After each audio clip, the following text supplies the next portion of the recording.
Here we are again. Happy Wednesday, everybody, and welcome to the Raw Side. Our special guest this evening is the lovely Miss Stephanie, and I hope you'll all welcome her with open arms. Just a reminder, guys, of the rules of the channel. Please respect everybody's opinions and their views. Also, just be respectful, bottom line. If you can't do that, then you get the boot, guys. You know, that's how that works. Everybody's entitled to the way they believe and their own opinions. I would want you all to please help me welcome Miss Stephanie to the stage. Hello, Miss Stephanie. How are you? I'm good. How are you doing, Laura? I'm holding on there. I'm trying to survive this weather. It has been I know. horribly hot. I was just looking at my thermostat. I was like, wow, it's unusually hot upstairs. I was like, do I have it down enough?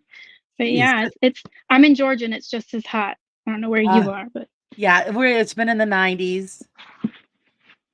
That's gross. Yeah, I don't envy you. I can't complain. We haven't been that high yet. Oh yeah, it's been that way. Apparently they say that we're gonna have it's the way it's gonna be all summer. So I just don't know if I survive it. I'm not good with a lot of heat. So. Yeah, me neither. And yet I live in the South. I don't get it. Why I don't move, I don't know. Well, that's what everybody tells us. Why don't you move somewhere else? I says, well, I know, right? It's normally not that warm here. I mean, because we're in New York. So it's oh wow. It's unusual for us to have that kind of heat. But last couple of years it's been pretty rough. And we just got rid of our pool a couple of years ago. So now I'm thinking, no, I think I need to go buy another one. Oh yeah, and see, I grew up in the Northeast too, right outside of Baltimore. And I remember, I mean, it's not supposed to get that hot up there. We didn't even have air conditioning in schools when I was a kid. Right. And so yeah, that's pretty high for up there. I don't think I could live without air conditioning. Well, yeah, we have to have it now because I finally broke down. Like it was like last year. It's like now. Oh no. Poor dog was like it was dead on the floor. I said we got to get an air conditioner. We can't live like this. Okay, Miss Stephanie, you are with the Peach State Paranormal Group. Am I correct? Yep. Yes, that's correct. Yeah, Peach State Paranormal. It's a group of 3 friends, very close friends that we met while we were on another team. And we just clicked so well from the moment that we met. And we got to work together for a little while. We learned from each other. We grew together. And then all 3 of us kind of left that group at the same time. And we're like, hey, let's just start our own thing now. And, we're down in Georgia. We're Peaches. And so that's just where Peach State Paranormal came from. Fantastic. Easy enough. You can't get any easier than that. Okay. How about telling us a little bit about Miss Stephanie and pretty much why you're here tonight to help us understand the special gift that you have? Well, it's kind of funny because I didn't always think that I was going to be doing anything in the paranormal or any of the type of stuff that I do. Grew up with I thought was a pretty normal childhood. I don't consider myself normal at all. I'm pretty weird, in fact. But things happen throughout your life, and you just kind of like brush them off because you're like, oh, that can't be real, or that didn't happen, or oh, you just have a wild imagination. You know how people always tell you, oh, your imagination, well, you're so wild. And it wasn't until the pandemic that I was just like, you know what? I saw an ad to join a paranormal team, and I was like, you know what? Why not? It just seemed like the timing was perfect, and I never really had done anything else to what I do now. I never had done it before, never even considered it until I saw that ad. So it was almost like a sign. Right. And I was like, you know what? My family thought I was crazy too, by the way. They were like, Oh, they all "What? think you're You're crazy. doing what?" Right, right. We all get that speech. I know, right? I still get the side eye even today. And, when I start talking about, supernatural things or paranormal things, they're clearly not interested and let me know really quickly. There you So, go. I think it's, um, well, lack of education and some fear, I think. yeah, pretty much fear. But the second they're like, "Oh, I had a nightmare and this is what happened." They're like, "What does that mean?" Or something, I saw a shadow and I'm like, "Oh, don't worry about it. You're okay." But there Right, are times when like uh it's funny. I was trying to tell my husband a story about the door opening. We have 3 cats. So I was right. like, "Hey, guess what happened?" It was morning time, I was laying in bed and the door kept opening and closing all by itself, right? And before I could even finish the story, he was like, "What did you do? What did you bring home?" I was like, "Hello, let me finish." I was just going to say that I looked down and the cats are playing ping pong with the door.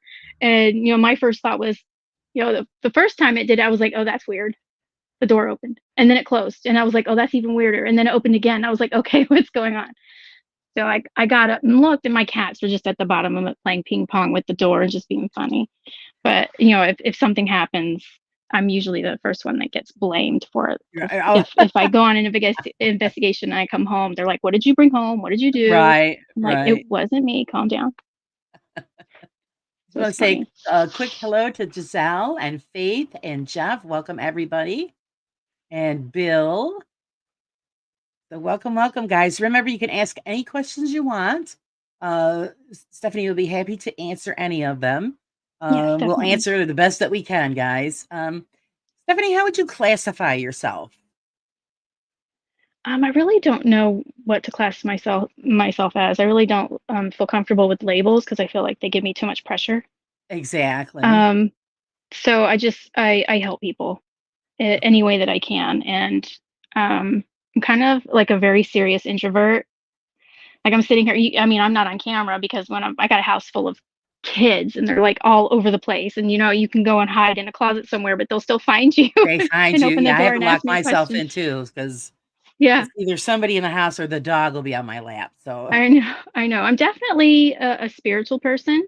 okay. I am very spiritual. I think that's just kind of solidified and gotten stronger the last couple of years doing with working with people and helping them and investigating and things like that.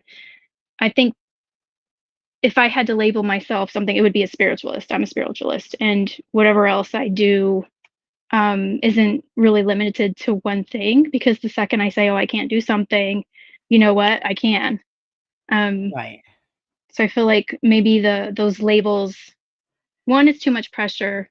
People expect you to perform on a dime. Right. And it doesn't And work that way. it Right. doesn't work that way. Right. Sometimes they have questions you can't answer. Sometimes they have the requests that you just can't fulfill. Um, and sometimes when you do, it just happens because it was meant to happen, not Right. because I willed it or I can foresee it. It's just something that's happened because it was meant to. Right. If I have given you a piece of information that helped you, it's because you were meant to have that piece of information at that moment when it was good for you. Right. Jeff says that you're being humble. He says you're one of the best in helping people in residential situations, which is wonderful. A quick Oh, hello. Hi, thank you. Lexi, honey. Hi, Julie. Um, so yeah, because you're true. I don't like labels either, but for people to understand pretty much what you do have a gift of foresight, apparently. Uh, and but like I said, it doesn't work always on command. And I think that Yeah. that's important that you educate people on how it works. It works for you, um, and uh, and how you can use it when you're in an investigation. Does it help enhance your experience during an investigation, or do you think it does it hinder?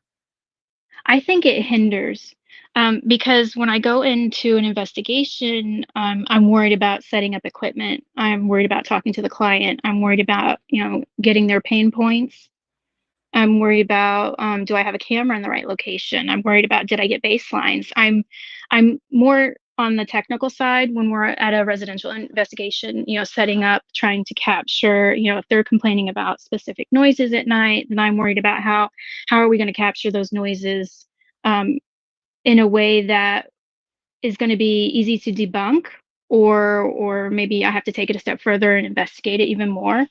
Right. So for me, when I'm on a location, I'm more for my mind is in the experience of the location, setting up and making sure that everything is in its right place. And then if something does happen, if like one of our sensors does go off, then it's like, okay, switch the batteries out, put it in a different location, trying to see if we can make it happen again. So it's much more technical when I'm at a residential location doing an investigation. Right. That's much different than if I'm actually speaking to them over the phone, or if we're on a Zoom call, or I'm listening to them, and sometimes I don't even have to be on the phone with them. I can just they'll send me a message, and I'll know exactly what to do. I'll know exactly what to tell them. Right. Um, or I'll just be cleaning, doing dishes, tactile activities where your brain is just not thinking, you're not in your own head so much. Okay. You'll something will pop in your head then, and you're like, oh, okay. And then you can apply that towards whoever it's meant for. Right. So pretty much it's like that's when a moment when like the door is open for whatever it wants to communicate with you will step in.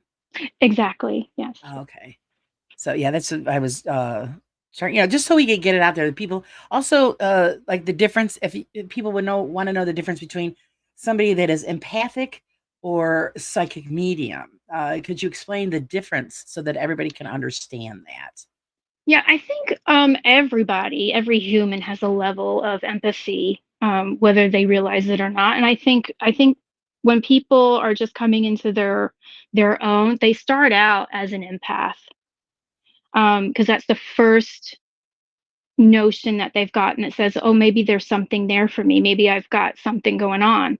And it always starts, in my experience, when I've spoken to people, it always starts, well, I'm very empathic, or I'm very intuitive, and then you're able to develop that person even further, and they can branch out into other abilities. I think, just as a basic human, we all have that gift. Some of us use it quite well, and some of us don't know what it is or what it means, so they kind of put it on the back burner. But Yeah, I agree with you at on being that. an yeah, I think people confuse empath with and I always get the clairs mixed up, um, with sensing emotions. You always hear people say, well, I can walk into a room and I can gauge emotions and I can tell, if the energy is good. Right. That is also an energy gift that people have. They just associate it with being an empath. But Right. empaths and psychics can do both of those. Right. So they're very similar. So okay, so at least everybody has kind of like a baseline on understanding. Because that is myself. I do feel I could walk in somewhere and feel the emotion in the room. Hmm. And if large crowds and all of that, I pick up on a lot of, input, and it can be overwhelming at sometimes. So I Yeah, keep it low key. yeah, we're all energy. Humans are made up of energy, and we're Right. like giant antennas. I mean, our bodies and our skins, we're like giant antennas, and we just naturally pick up that type of energy wherever we go. Some people pay attention to it more than others. All right, because then it's going to lead to my next question. Because I know you've Yeah. had this question probably 100 times. Because I know other people have the same question. Well, if you are psychic or have Mhm. ability to see things or receive messages, why can't you get the lottery numbers? I know. Everybody always asks that. And if you can't answer it, then they're like, oh, then you don't have a true gift because you would be able to. And I don't know what other people's experiences are. Some people may have that ability to pick winning lottery numbers. I do not. So I Right. don't tend to buy lottery number, tickets all too much. I have family members who are more luckier than me in that regard. So Yeah. I let them buy the lottery ticket. Right. But I think it has something to do with God's plan for you. Now, whether or not you believe in God or a supreme being, that's individual. That's up to the individual. But I believe that, God has already set forth a purpose for me, and maybe my purpose is not to win the lottery. And Right. it's also not to be able to choose numbers for anybody in that regard, to win the lottery. If it's meant to be for them, that time and that experience has already been predetermined and will come when they're ready. But Right. it's also, choosing lottery numbers. I don't get to choose the numbers. It's usually drawn by a machine, and there's absolutely no human energy to that. It's a machine. So There you it's go. I don't know anybody that can read that type of energy to be able to pull lottery numbers like that. If they did, we'd be seeing a lot more psychic millionaires doing that. That's exactly right. Yeah. Um, That's there's the great. Go ahead. Yeah, I'm sorry. I was just going to add, there are some people that believe that, it's you can't kind of put that energy out there for your own personal gain, and that your place on this earth and your purpose is to help people. Right. And there are people that do charge for that type of help. I know people that give gallery readings, and they're very talented, and they do charge, but that's how they make their living, and they're not charging hundreds of dollars. Right. So I don't think that's quite the same there. But I do believe that, if it's not part of your purpose, then you're definitely not going to be able to do that. Right. Well, that's a great explanation. Because I did hear others say, well, because your ability has to do, like you said, with energy, and Yeah, numbers don't give off energy. People do. yeah, So that's one of the main reasons why none of them ever can call out the numbers, is because the numbers don't give out energy. that's right. Which makes Numerologists might disagree with me. I don't know anything about numerology or anything like right. that, Well, but that's a whole nother they might have science, some insight. right? Yeah, But yeah, I just I think that's a great explanation. Is it doesn't give off energy, so how are you gonna pick something that you don't feel? yeah. Um, as far as investigating, what made you pretty much get into the investigation? Was it personal experiences, or like I said, the gift that you have that make your decision for you? I don't know. It's like I said, that I was just scrolling Facebook one day. It was, I guess, right at the very beginning of the pandemic. Right, And so everybody's sitting around the home, and I guess, I mean, I've always been into the supernatural, the paranormal. I grew up back in the day watching the ghost shows that weren't Zach Bagans or, Ghost Adventures or anything like that. It was right, it was those Lifetime, daytime shows that would come on during the daytime, like, haunted places in Alaska. So it was those old school shows right, where what you didn't see any investigators. It was mostly the stories and things like that. And I was just always interested in listening to those stories, because I absolutely do believe in ghosts and in the afterlife, and that they can talk to us. And then it just seemed like that day when I saw the ad to join the group for paranormal investigations, I was like, you know what? I got to do it. And no residential experience prior to that. I may have had some, knowledge about spirits, or thought I had knowledge about spirits. Whatever I thought I knew was pretty much thrown out right. when I Oh, joined this team. But it just seemed like it was meant to be. Like, I was supposed to see that ad that moment, that day, fill out the right, application.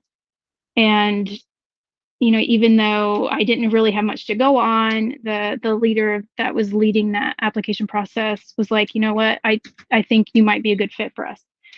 So that's pretty much how it started for me. And then it was, once I got on that team, I just hit the road. I just hit the road. I was running. I was just absorbing everything from everybody I could talk to and meet. And, no one experience is the same. And there's not one solid line of evidence or proof that any of this, anything that we can do is proven.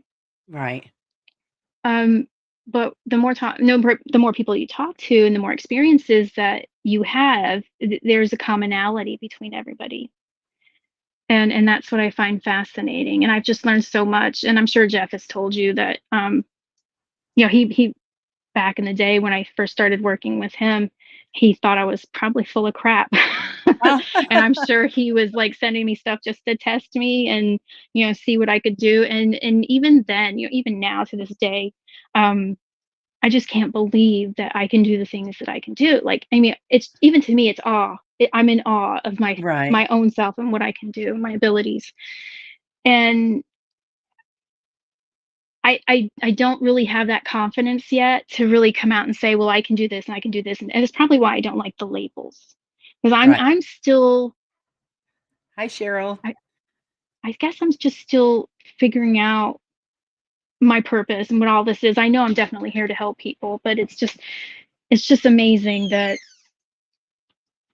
I can pick up a piece of information based off of a picture or what someone says Right. and then be wowed at the end. And then, yeah, just go with it. What has been Yeah. your do you strictly just do residential, or do you also do like abandoned or old buildings or Now, I know some people like to go into abandoned old buildings, and that's pretty much, it's very individualized. Some people find enjoyment and do that. They have their own purpose and their own reasons for doing that. Um, with my belief in my faith systems, I believe that, a place doesn't have to be abandoned to have energy, spirit energy in there. It doesn't have, people don't have to die to have spirit energy. There's energy all around us, and it could be anywhere at any one time. So I really haven't explored going into abandoned buildings, although we have been into some pretty amazing places that are no longer functioning, or have a use today. right? Some people like to go into cemeteries, or they'll like to they call it urban exploring, where they'll go and trespass onto Yeah, abandoned properties and stuff like that. right, I believe that there's an ethical and moral dilemma there for me. Do I adore cemeteries? Yes. I find them peaceful and amazing. We go and we visit our loved ones there, but I don't believe in going for the sake of, opening up a spirit box to communicate, unless there's a specific purpose. I believe that it's just disrespectful, and you're disrupting their resting place. Some people do believe that that's their resting place and they're meant to be resting and not being disturbed. But that's just my personal belief. Everybody has their own set of beliefs.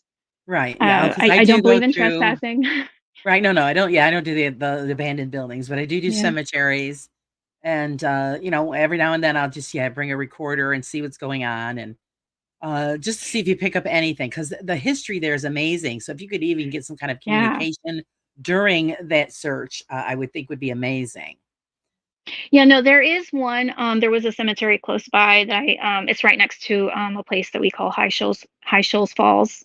And it's a little hike. You get to see some falls, and right next to the trail is a small little old cemetery. It's about 250, 300 years old.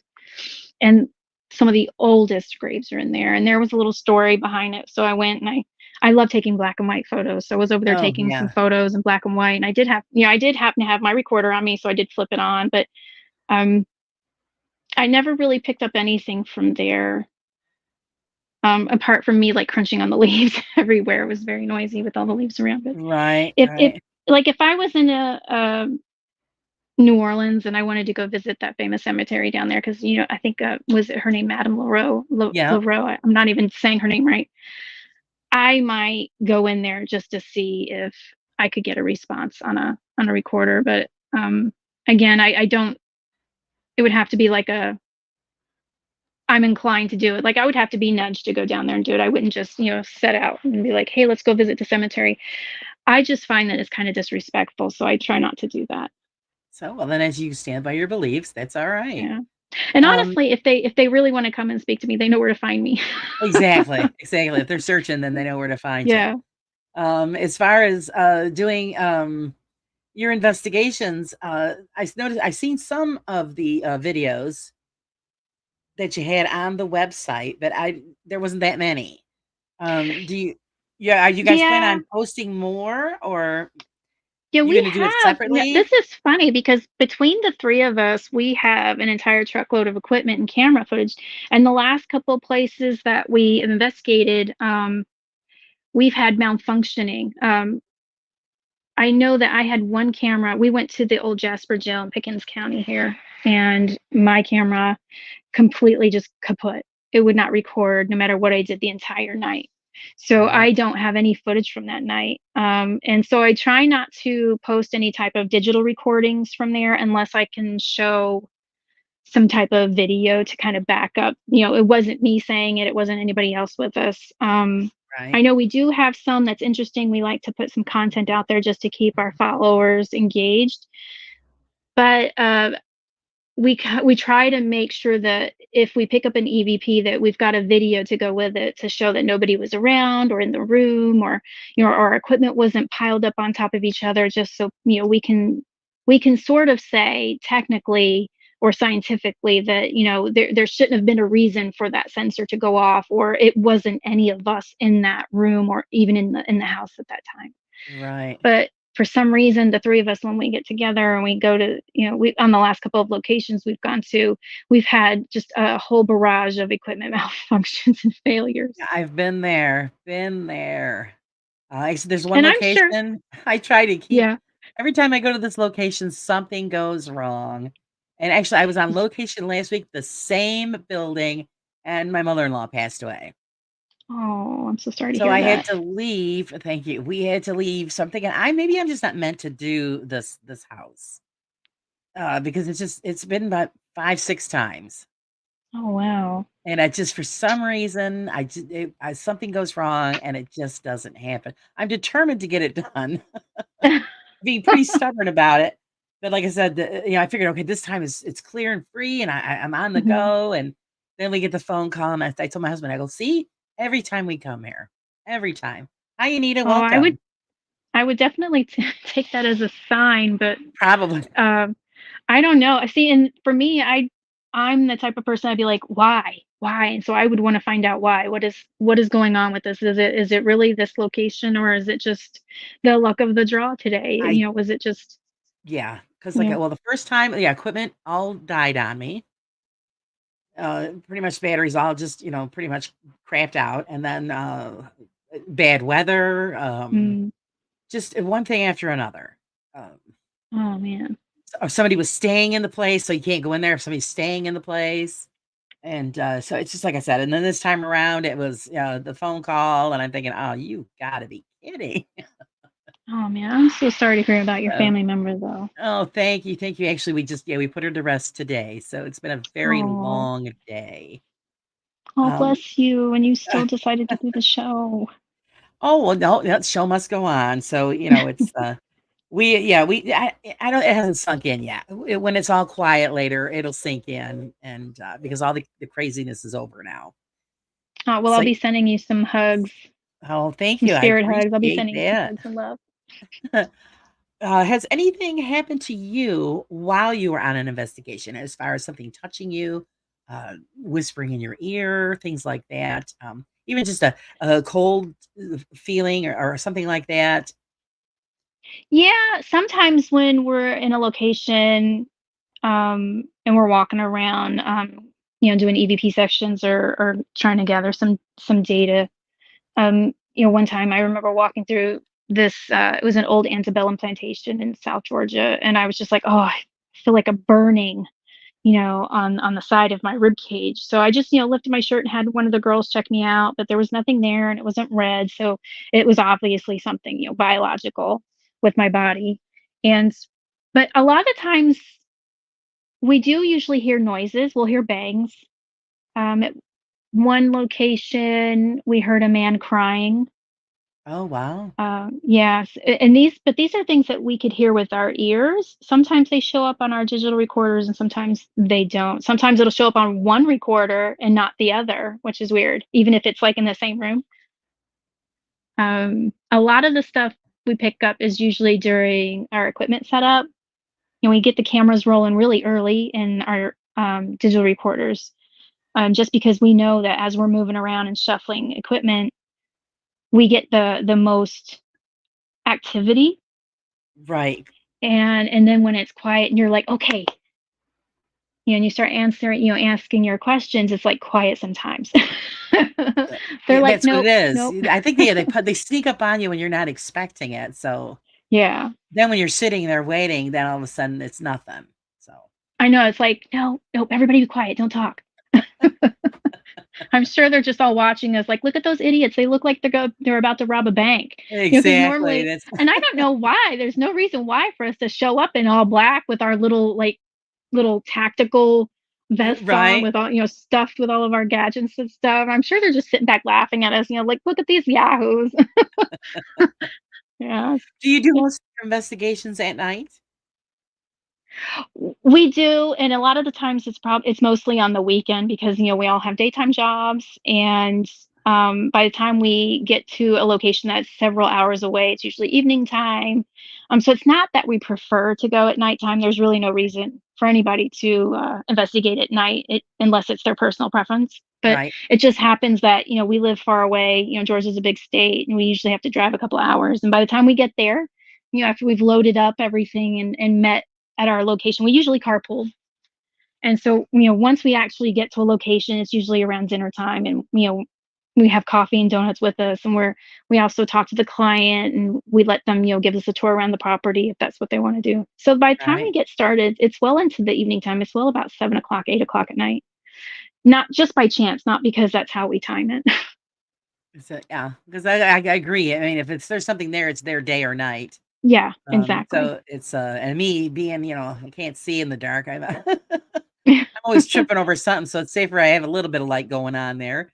Jeff says Yeah, I think it's very also rarely.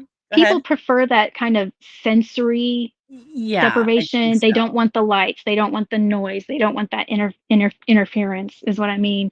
And so I guess most people prefer to do it at night because most people are in bed, there's less cars out driving. Right. So I think it's more of a sensory thing. Yeah, I agree with you. Let's see. Very rarely have I gotten EVP responses to questions. It's usually like you said when you're not trying to communicate. You're right, Jeff. That's what it is. They just kind of like drop it on you, and and everybody's like, Right. "Did you hear that? Did you hear that?" And That's then you and usually then how you it go and works. you check your equipment and like you find your camera battery died. Right. Or this one location, the same location in South Georgia, I think we had several devices where the batteries inside just kind of decide to explode. And Oh so we're wow. like, trying to pry out corroded, exploded batteries from these devices that were perfectly, we all loaded up new batteries before each location. Right. And so we know that those were fresh. But for some reason at this one location, we had at least three devices with batteries that decided to explode. And I don't know if it was maybe heat or that location is very close to some transmission lines, power transmission lines. Okay. So I'm not sure if that had anything to do with it. Probably didn't, but who knows? Well, yeah, it could have been, just old batteries. Could have been, yeah. I mean, Like just because you it, buy them brand new off the store shelf doesn't mean that they're new batteries. right. I mean, well, they're new, but they're defective. There's something wrong because Yeah. we went through that before too. Brand new, opened the package, brand new, put them in, and they were all no good. Go back to the same store, get the same batteries, same Yeah. thing. I think it was just a Yeah. bad mix of batteries because they were just Yeah. all no good. As far as debunking, how do you guys do that while you're investigating? Usually it starts at the beginning of the interview process when the client's telling us, what's going on and why they think that they have an issue with some paranormal activity. So we try to debunk as much as we can before that. I know if they complain about lights, flickering, well, okay, we'll have you changed out the light bulbs. Maybe the light bulb's about to go bad, because they do go bad at times and they do flicker Right. when they're about to go out. So we'll ask them to do things like change out light bulbs. Um, at one point, I had a client send me a message and they're like, "Hey, I've got this child toy over in the playroom, the kids' playroom, and it's just going off and off. It's been going off since like 8 o'clock this morning, and this is like at like 11 o'clock now." And I'm Right. like, "Well, walk over and take the batteries out. If it still plays, excuse me, after you take the batteries out, then we got a problem." But people, I guess they get so caught up in that moment of, oh, why is that toy playing by itself when I didn't touch it? Electronics are funny things, and if we don't understand how they work, when the batteries get low or when they're dying, they'll activate and they'll turn on. And I just thought it was hilarious that they sat there and listened to this toy go off for 2 hours and they didn't even think to go and take the batteries out. Oh my goodness. Yeah. Oh, So yeah. we do try to help them with things like that. Like if you Right. hear shoes falling over in the middle of the night, we'll go and look at that on site because we can't really gauge that through an application process or without seeing how their shoe shelf where I call it a shoe Right. shelf, but wherever they put their shoes, some things you just can't debunk until you get there. So, and Mr. Chaff, you must have missed it, but she already answered that question. Did you fall asleep on us when she was answering that question? Oh yeah, you missed it.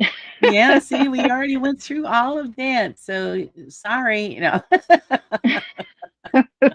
You'll have to watch the replay. that's all because she's not going to answer it again. So yeah, that's because like here we have I've never had my home investigated. I've never investigated my own home.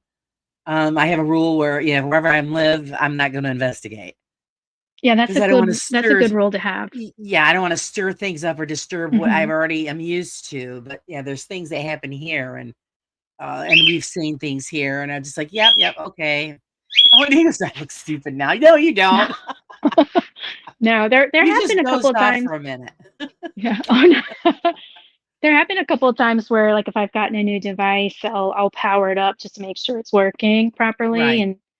And the spirit box, I think if I'm checking to make sure it's working, I'll power it up for a couple of minutes, but I won't really open a session or anything like that. And I just make sure I shut it down quickly.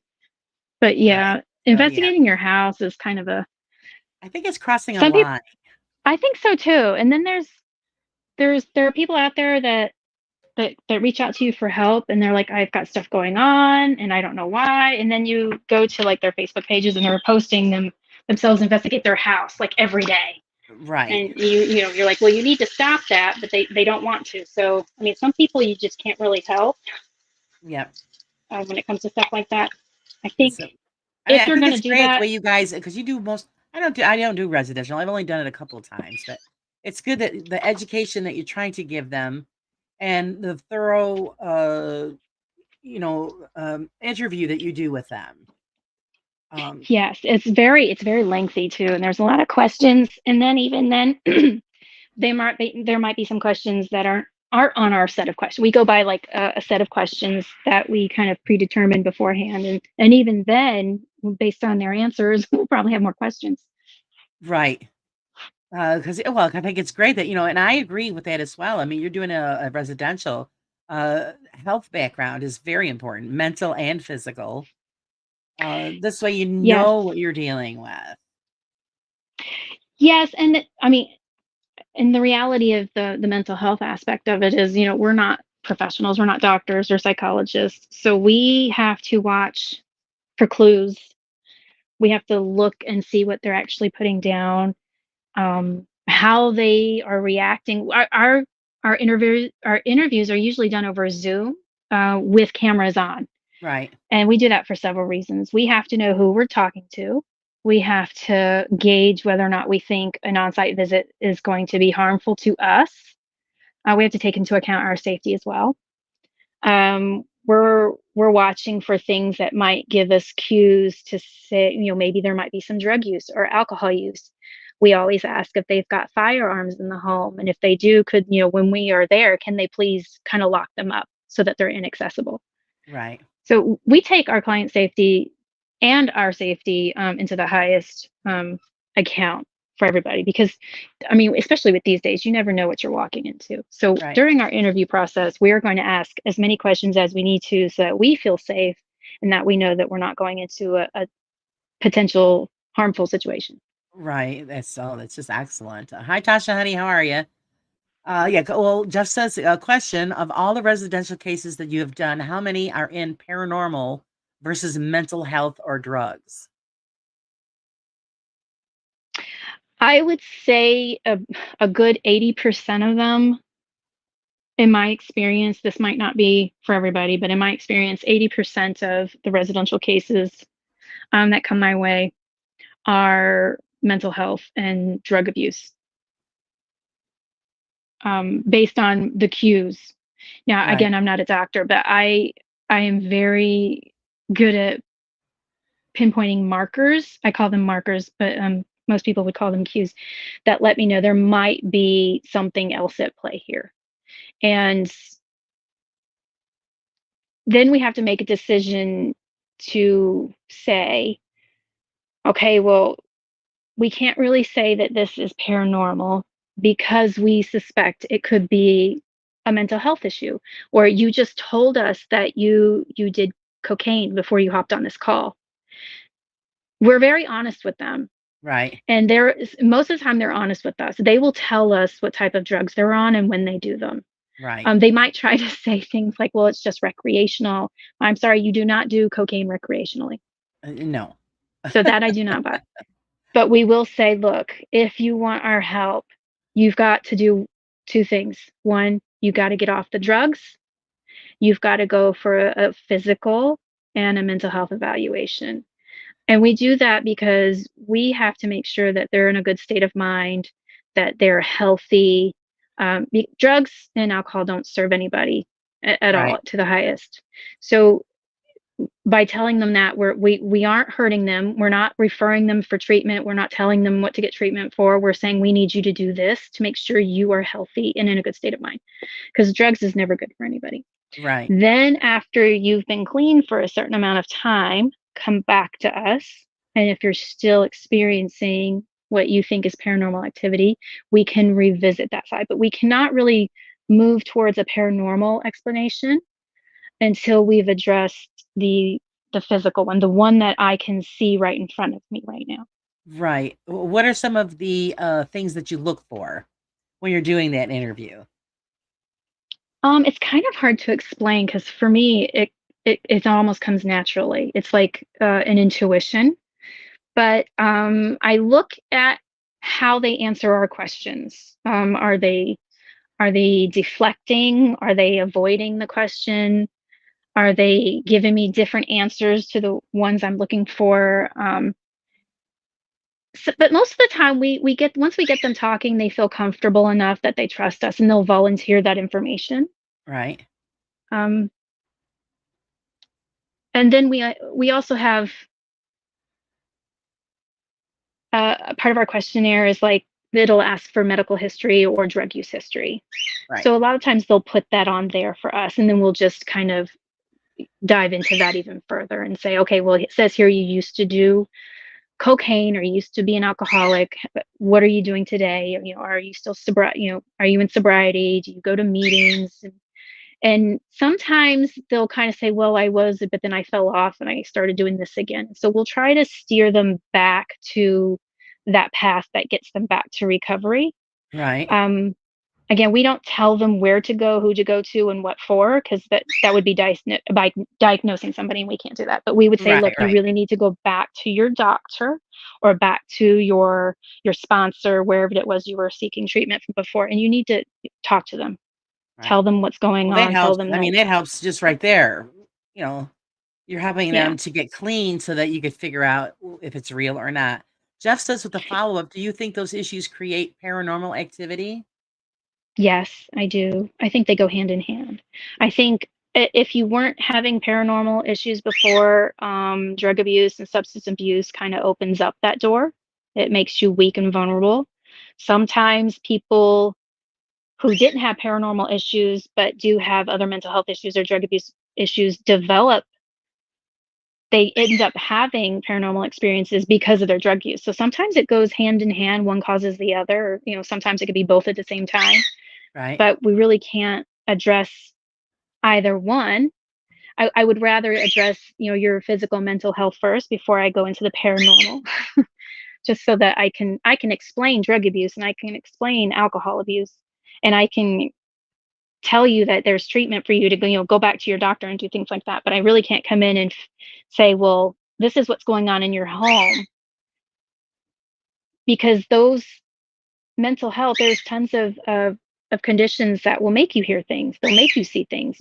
Side effects of Right. medications can make you hallucinate. They can make you hear things. They can make you feel things on your body. So in order to explain some of the paranormal stuff, we need to go and address, what's happening with you right now. So yeah, that's awesome. Jeff says, full disclosure, I've known Stephanie for a few years now and worked closely with her, and I already know her answers. Well, then stop asking them. No, no, no, they're good questions because those are the things that we want to know about. Like I said, it's a lot of people Yeah, don't no, do they're good residential questions. because it is difficult because you're dealing with, with people, and like you said, you don't know what their outside issues are. I Um, would like to point out that Jeff and I, we've worked together, so I know you know him, and he tells you a little bit about what he does. But there are teams out there that when they get a client application and the client is saying things like, "Oh, I've got things going on here. It might be demonic. People have told me it's this, and people have told me it's that, and I'm suffering. I can't even function." You'll have teams that will go straight into the house without doing a proper vetting of the client or what's going on with them, and they'll go in and they'll get their videos and they'll get those clips and those EVPs, and then they just leave without ever helping the client. And I've seen this happen so many times, and there's a few people, they've never been clients. They did reach out for help, but we could not help them because of them not willing to listen. But I have followed them and just seen their it's a constant circle of them where they reach out and they say this is going on, and people come investigate, they leave, and the client's still there with no help, no resolution. right. And like you said, the problem is they didn't do the mental health check or the, drug or substance abuse Yeah, or whatever. So they're feeding off of what that other team has already told them. yeah, Specifies what's going on and making it and worse then for somebody who actually wants to they help. really do. High And then you'll have investigation people that say, 13. "I've been told it's Mhm. been a shadow walker. I've been told a skinwalker. I've been told it's a jinn." And then they just, everybody that comes into contact with them will tell them something different. And so now they've got all these things flying through their head that could Right, be going on with them when it's probably none of them.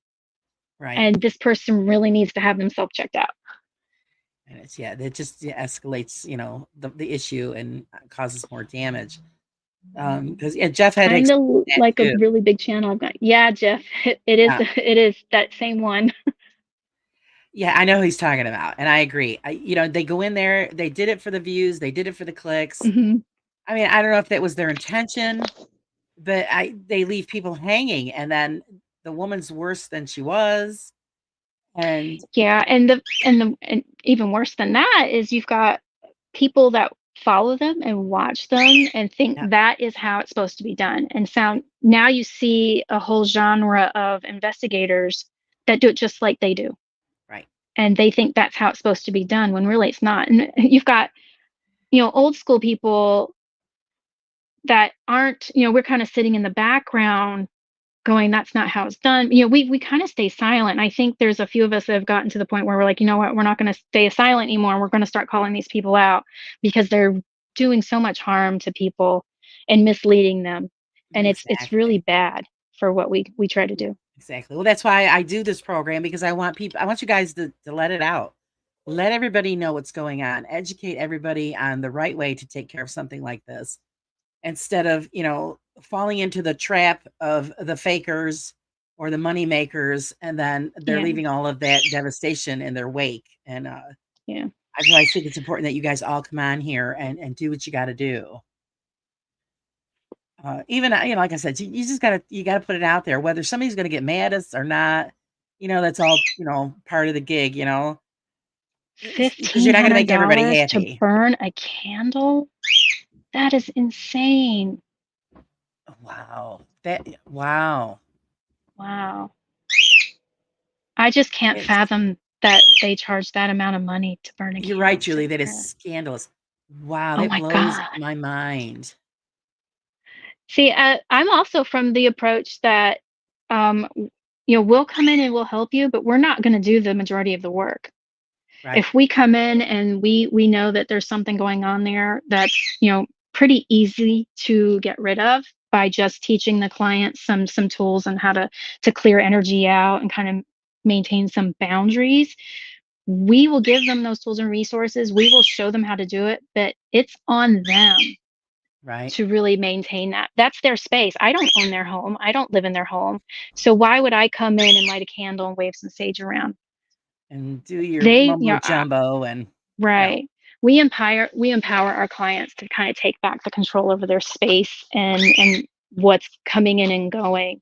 Right. And we find more success that way. It doesn't happen always on the first time, but after working with somebody a few more times to just reinforce their confidence that they can do it, Sure. that what they are doing is going to work, then it usually does work. That's another thing you explained to me. It's not like, you're in and out and it's over with. Like Right? Jeff has explained, it could take months, it could take years, depending on what they're dealing with. Yes. Jeff says most really good residential caseworkers you will hardly ever hear from. They don't do it for YouTube. Yeah, and I understand that. A lot of good investigators, whether it's residential or abandoned or whatever, don't do it for YouTube. But I think that because it's such YouTube makes it such a toxic thing, that we got to start speaking out because Yeah, I people are agree. gonna, where do you think everybody goes? Oh, how do I learn to do this or how do I learn to do that? They go to YouTube. So if they could find, the community that we're involved in, and it's all, it's real, it's informational, and you're honestly there to help them. And if they could contact you, then it's a better way of finding help than a bunch of bozos, that are. I wish more of them would just, would join in and help out. I really do too. And I feel now YouTube is great. I use it every day for Oh, I stuff always that look I up don't know how to something. do. Yeah, always. I know.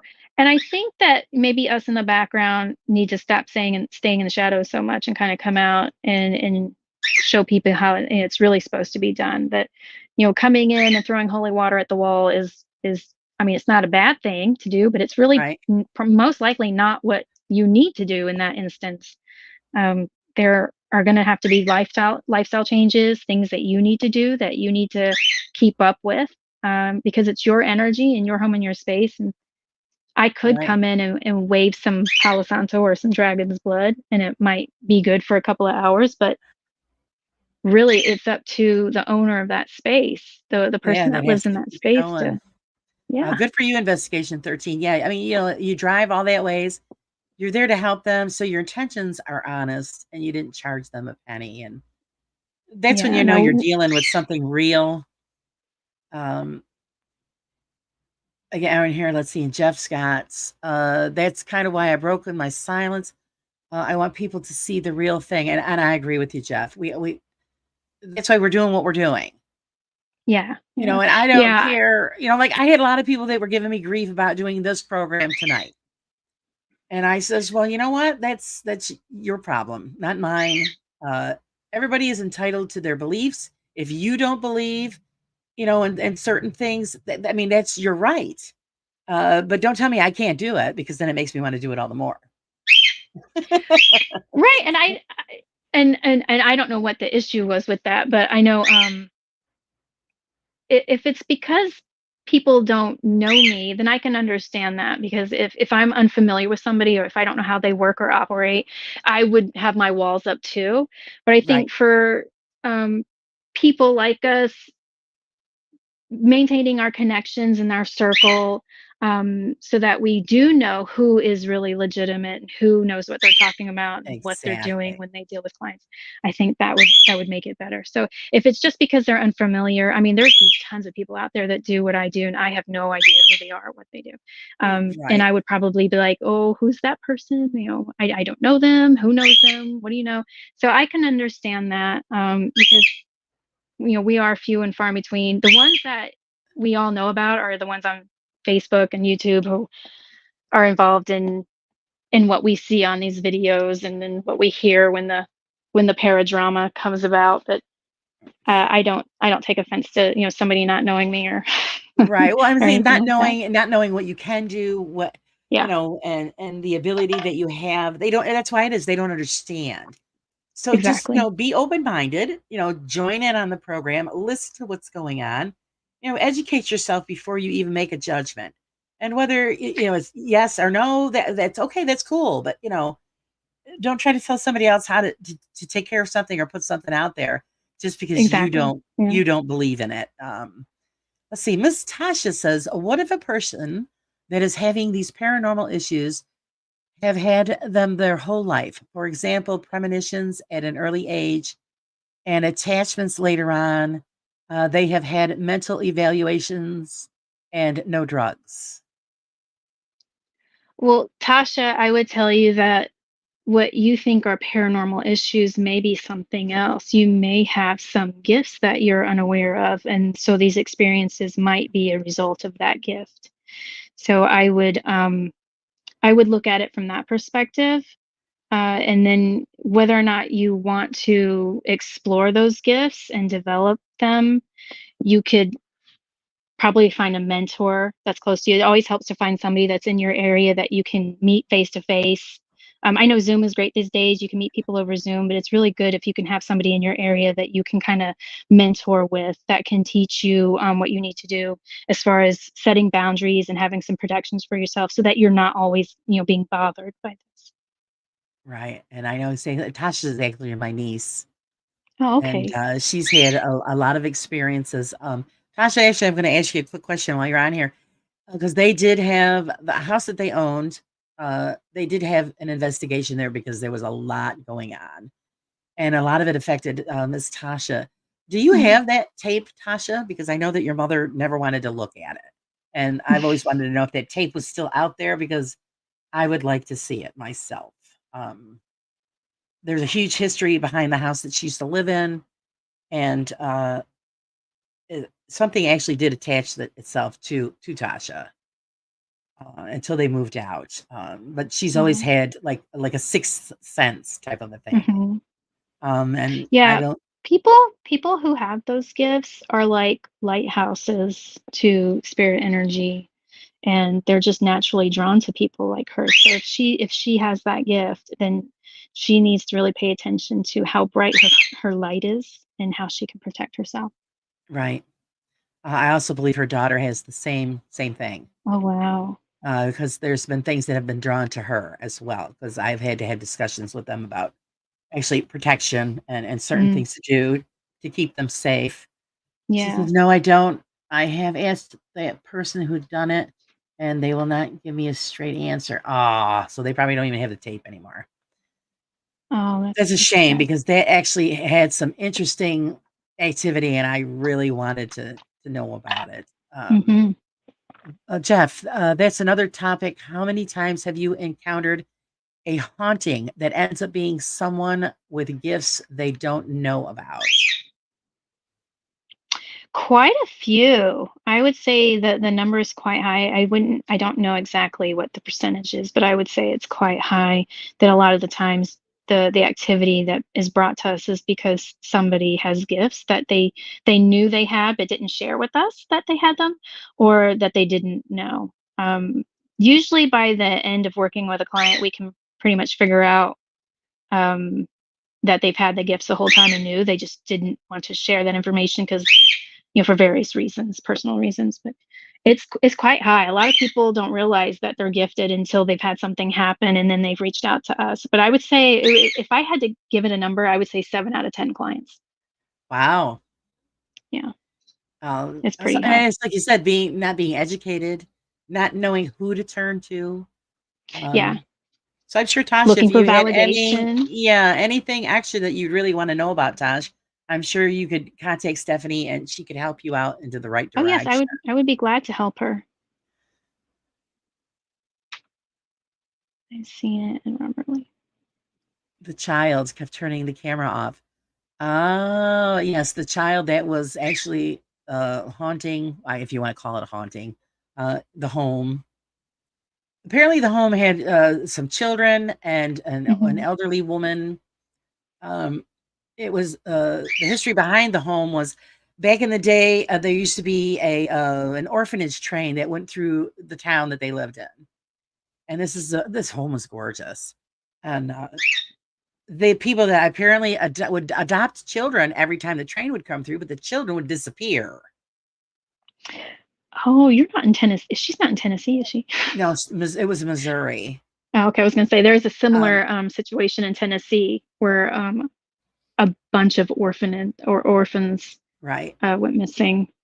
And there was a strange shaped room in the basement, and I Mm. think that they were doing some demonic stuff in Oh there, no. because everybody was pretty much afraid to go in the basement. I mean, am I right, Tasha, that there was markings on the floor as well? I don't remember. Uh, but yeah, the you'd see the little boy sitting on in the middle of the dining room table, footprints on beds that were more freshly made. Oh wow. Um, and yeah, there was all kinds of things going on there. And so my sister-in-law had the house investigated, and then the guy said, "Well, do you want to see the tape?" And my sister-in-law said, "No." Yeah. She was She said no, afraid thank you. to, and they didn't stay there much longer because the activity was really affecting Tasha badly. Oh, So sorry to hear that. it's yeah. So I would have loved to at least seen it. Yeah, in the basement, she said it was a round room, Oh wow. and so I believe that those people were doing something terrible to those children, and they're That's a shame too. Again, and that type of, those actions and that type of bad gets left behind with an energy imprint. yeah. So that's just, oh, that's horrible that they would harm children like I think that's what was going there on there. They were doing some kind of that. Mhm. ritual garbage, and the children paid the price, and I believe they're stuck in the home. Um, and She lives we two didn't blocks from have the total home. history because I don't know about the old woman. Mm. She used to be in the kitchen, so and everybody's seen it. I mean, all of her friends and that lived in the area would never go into her house Oh wow. because everybody was afraid. So and I don't. There's people that live there now, but we don't know. We don't know if there's still activity or not. Isn't Um, that funny how like you'll hear a family that has nothing but activity going on, and then they leave and more people move in after them, and then nothing. Sometimes it's silent. right, Um, I think it's just so weird, and I need to go right. and look into that. Why? Here I am asking why. Why does it do it for one family and not the other? That's just, Right. I think it was attached to Tasha, and it was, yeah. uh, and that's why I think it presented itself to her because it was attached to her. Um, Now it's I find it interesting that after she left, it didn't go with her. Is that what I you said? I don't think it. I mean, Tasha, it really didn't, did it? Let's see. The couple that live there now are elderly. Oh, okay. So you do know Okay. who's in the house now. Oh, maybe they find it company. Or No, just it's maybe, yeah, maybe they just didn't have the energy, the same energy signature that Tasha has. right, Like I said, people with abilities are like lighthouses, and they'll just naturally draw to her. right. Let's see. Jeff wants. How can someone with gifts find help in dealing with that? A lot of people end up going to bad advisors. And I only know the people in my circle that I can vouch for. So it is very hard to know who is going to be somebody that's, a good mentor, or somebody to go to that's going to have some knowledge and experience. I would say um vet that person very well. If they're somebody that's well known, like I know a couple of people that always have Facebook ads and they're well known. I would certainly vet them and ask around about them. Definitely, I can help you with that. I would just say you definitely want to do your homework on them and ask around. It's very hard with the amount of people that there are, Right, that do this type of stuff. You just want to be very, very careful. And if they start charging loads of, a large amount of money, I would probably think twice, because a lot of the people that do what we do don't charge. We do it because we know we're here to help people, right. and and and we just know that that's our purpose. Some people have to charge because that's how they make their living. But if they come to you and they're saying, they are charging $500, I would definitely think twice about it. Jeez. Yeah, oh yeah, I definitely. That's right, Now, Tasha. I'm I do definitely remember not that. knocking on people who charge for that, because I mean, everyone has to make a living, but I mean, like I yeah, said, everybody does have to make a living. investigation If it fifty said seems they, like they an charged obscene fifteen amount hundred of money, dollars. yeah, Oh, yeah, an obscene amount of money, I would probably not I mean, I consider. have a friend who just she's so superstitious that she won't believe me. She sends women money all the time in the Dominican Republic because the woman says she can protect her soul, and it's thousands of dollars. And I keep telling her the woman is a con artist. Why aren't you listening to me? You don't Yeah, I mean, understand. That's what I the get. only person that can protect your soul is you and your higher power, whoever it is you believe in. Now, for me, that would be Exactly. God. I don't own my soul. God owns that. So I know that I have to do my best to protect it, but it doesn't belong to me, and nobody else can do that for me. I would love to say that we have that power to do that to help people, but we don't. We don't have that kind of power. Oh, this woman's totally got her snowed. And I even tried a Oh, little that's a reverse shame. psychology with her where because she's very religious, very superstitious, and she was very close to her mother. And I told her that and she knows that I've had premonition dreams or seen things in dreams. I Hmm. said, "Your mother come to me in a dream." And she told me that she was worried because you wouldn't listen to her and she tried to contact you. So she contacted me in a dream to tell Hmm. you to stop sending that woman money. It worked for about I a could. couple of weeks. Oh, that's a shame. That's a shame. I've known people that have paid ungodly amounts of money for like deliverances because they truly believe that they were being plagued by something of that nature, and only that one specific person who charges $600 could do it. But Right. sometimes it doesn't work on the first time. This person just kept going multiple times. Um, and it's hard to kind of steer people like that away because they're just so grounded in that belief that that person, no, they told me they were going to help me and they did this and this, and maybe it did help for a little while. It could have been psychosomatic, but then they get drawn into a place where like, oh, I'm in a bad place again, I need to go back over here because this person helped me before. And so it's kind of hard to help people like that who are kind of solidified into that Oh, cycle yeah. She's been of sending the having woman money somebody for else do the years. work. Yeah. For years, she's been sending money. And even my husband tells her, he Oh, goes, that's "Well, a does shame. she protect you from falling down and breaking this or that or, well, Right. no. Well, then she's not doing a really good job for the money that you're sending her." And like I said, That's she's just very that's a shame. religious. So I told her, I said, "Well, not for anything. Do you realize that, you can't claim to be a Christian and you're paying the devil?" And she goes, "Well, what do you mean?" I said, "Well, that woman works for the devil because she's misleading you." Yeah, She says, "But you're claiming to be a Christian." I said, "You can't be both. You can't do both." And then she that's thought about true. it for a little while. And I Well, said, I "The hope only one that she can protect," yeah, and I said, "The only one that can protect your spirit is the one who gave it to you." that's right. The woman has Yeah. no control, but she won't listen. I think some people do have like a victim mentality that they can't break. That for some reason they just can't get out of that cycle of Right. always needing somebody to help them and bail them out. Well, That see, lack also of the bad side accountability is is she's blind. oh that's oh So I so think, sh okay. yeah, I just think that's just, yeah, that goes hand in hand. Um, because she's always like, well, she needs help with a lot of things. I mean, she gets around really well, but So I she's just too think, trusting, it seems. She's too trusting. yes, and she's just the Oh, woman's bless really her. got her buffaloed, and it's and no matter what we've tried, and we just keep getting, well, you don't understand, and I was like, okay, all right, I mean, I understand that you're being taken, but you just don't want to see it that way. Jeff says, No, "Oh, we what the yeah. fuck? I'll protect her soul." I know that's what I told you. You That's want a to give away some funny money? I'll comment. take it. What the hell? And I could sprinkle some stuff on you too, and you're gonna. I don't know. This that's how bad people that have those kinds of superstitions that really gets them. See, It Anita, really it is. changed me. Yeah, it's terrible. See, Anita, it changed me when I left home for the band.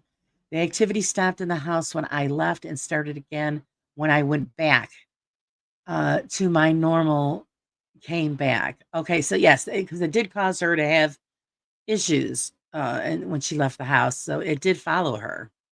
Oh, wow. Um, and that, I mean, 'cause I mean, you don't have those. I don't think it followed you because she's in Alabama now, so I don't think it. Okay. I don't think she has an issue with that now, but she's still Oh, that's having. good. like other Uh, issues? well, I mean, she's seeing things and, picks up on things. So Hmm. she's always calling me, Aunt Laura, can you explain this to me? And I do it the best that I can, uh, that I would not know how to explain it or with an answer. But I think you have more information that would probably help out better. Oh yeah, I would definitely like to help her out. So Tasha, I'll make sure that I leave my details with Laura and you can reach out to me. So I think that would be best, Tosh. If you, I mean, like I said, I do the best I can, but Stephanie has a more a bigger background in it than I do. She says she hears a lot. Yeah, that's very common. Clairaudience is probably the most prominent gift that a lot of people say they get first, and then the other ones kind of follow after that one. So, all right, yeah. So, well, yeah, we'll get you in touch with her, Tosh, and we'll see what she can do for you. So, I think that'd be a great help. Oh yeah, I would love to. Back over to your investigating. Oh, as far as investigations, do you have a favorite and why? A favorite investigation.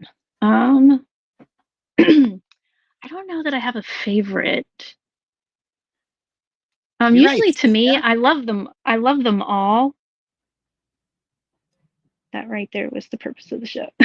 There you go. See, woo! We Yep. know what we're doing. Yeah. I I I I like all of them. I've had different experiences with every single one that I've kind of valued and learned something new.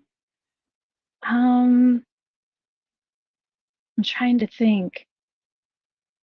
It's funny because I sit here and I'm like, not one really stands out because they're all, kind of the same in terms of purpose and outcome.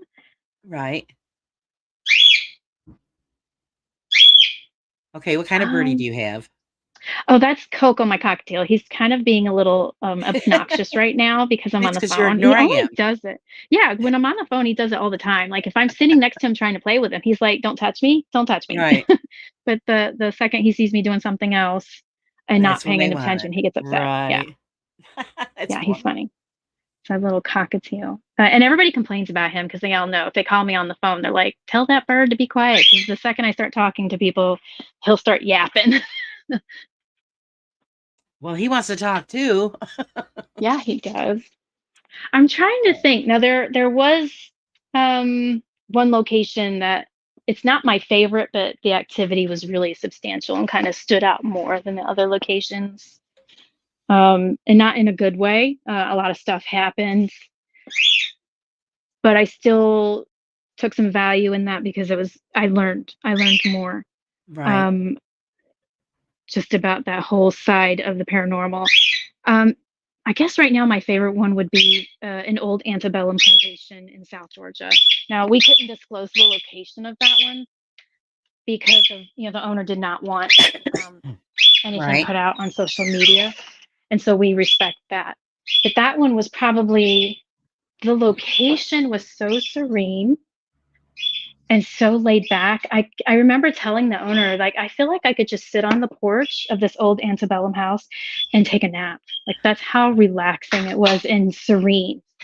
And that we did make note of like, there was no birds, there was no animals. We could hear them off in the distance, but it was just so quiet and peaceful. And the house was welcoming. And I know the lady spirit of the house, she knew we were coming and she was quite happy that we were there. And it was almost like she just wanted to share her home with us. Like, yes, come in and see. This was my home and this is the land that I lived on and this is how peaceful and beautiful it was. And so that was pretty much the atmosphere the whole night. And we were just like, man, it was just such a lovely location. Right. And we tried to experiment and get some evidence on camera and video, and it was just one of the most laid back places that we had been to so far for a residential location. Right. And so I would probably say that one was my favorite just because we we kind of knew going in what we were going to experience. We knew it wasn't going to be anything bad. The owner has some abilities, and she's like, she just wanted to share it with us. She was so proud of this home and this location, and it was Okay. quite old, and they had done some renovations to it, but it was still pretty much in its original state, um, minus a few additions. It had no power until they added it. But it was just such a lovely shell of a house and a location. So that's probably my favorite one so far, just because it was just so pleasant to be in. It wasn't scary. It wasn't, stuff thrown at you or Right. flying off the walls. So So that I think that one's my favorite.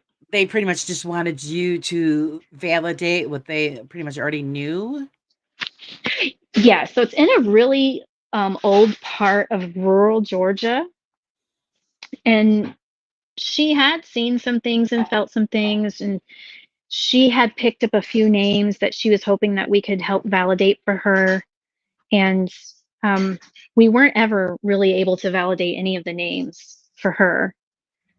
We did get some names through EVP sessions. We did an SD session a couple of times throughout the house. We were getting names, a lot of names, but we couldn't validate any of the names. And she never told us what those names were. So we still to this day don't know if her names matched our names. So she never validated that for us.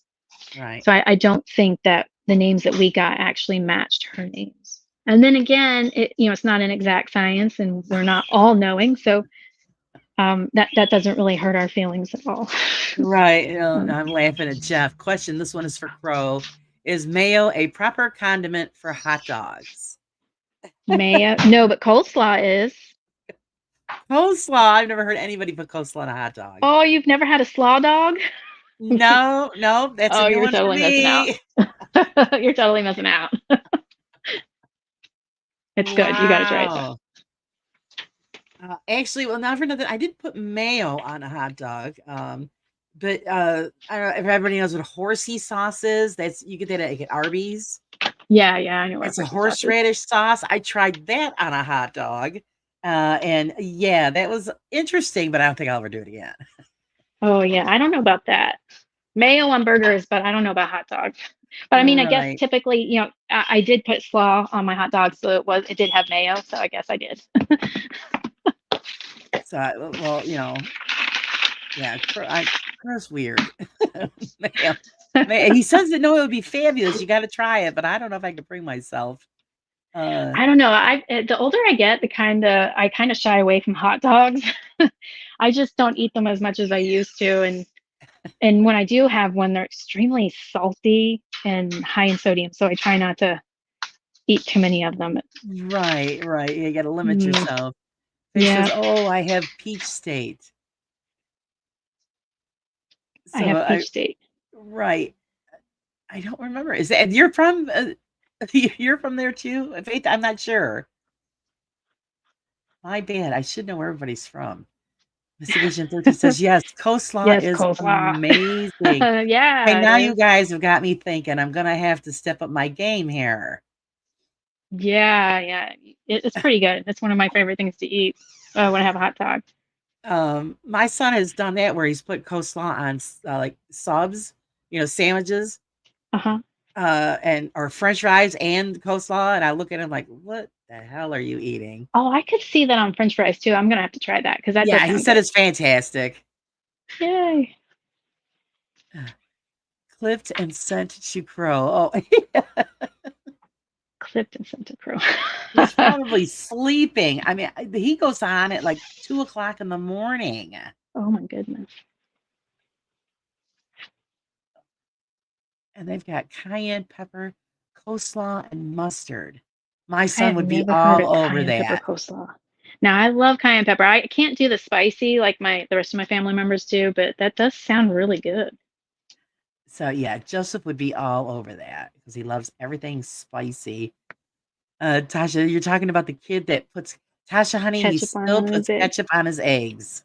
Oh, I know. I had friends that used to do that when I was a kid. I never could get onto that.